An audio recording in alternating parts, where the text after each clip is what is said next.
Hello guys welcome to my bulking सिज आज मैले लेग र एब्स ट्रेन गरेँ। फर्स्टमा चाहिँ लेगको लागि स्क्वाटको चाहिँ 3 सेट गरेँ, देन आफ्टर चाहिँ क्वाड्सको लागि चाहिँ लेग एक्सटेन्सनको 3 सेट गरेँ, अनि ह्यामस्ट्रिङको लागि चाहिँ डम्बल आरडिएलको चाहिँ 3 सेट गरेँ, अनि त्यसपछि ग्लुट्सलाई ट्रेन गर्नको लागि मैले चाहिँ हिप थ्रस्टको चाहिँ 3 सेट गरेँ, अनि त्यसपछि काफ्सलाई ट्रेन गर्नको लागि मैले चाहिँ काफ रेजेसको चाहिँ 3 सेट गरेँ, अनि त्यसपछि फाइनली मैले एब्सको लागि चाहिँ केही क्रन्चेसहरू र अरू एक्सर्साइजहरू गरेँ। हाम्रो जस्तो अनडेभलप कन्ट्रीमा एउटा मिथ छ कि प्रोटिन पाउडर चाहिँ खानु हुँदैन, क्रिटिन खानु हुँदैन भन्ने मिथ, तर त्यो चाहिँ ट्रु होइन।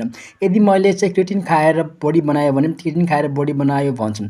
धेरै जस्तो जिम गोरले पनि भन्छन् नेचुरली बडी बनाउने हो डब्बा वा प्रोटिन पाउडर नखाएर, तर प्रोटिन नखाएर त मसलको एम पनि बन्दैन। प्रोटिन भनेको सिम्पल म्याक्रो न्युट्रिएन्ट जसको काम चाहिँ मसल रिपेयर र ग्रो गर्ने, तर अरू पनि काम छ लाइक हार्मोन प्रोडक्सन। त्यसैले म भन्छु यदि एफोर्ड गर्न सक्नुहुन्छ चाहिँ खानु, नत्र भने अरू सोर्सदेखि पनि चाहिँ प्रोटिन इन्टेक पुरा गर्न सकिन्छ like tofu, soya chunks, paneer, eggs. So मेरो एडभाइस चाहिँ यति हो कि यदि एफोर्ड गर्न सक्नुहुन्छ पैसा खानु, नत्र भने नखानु।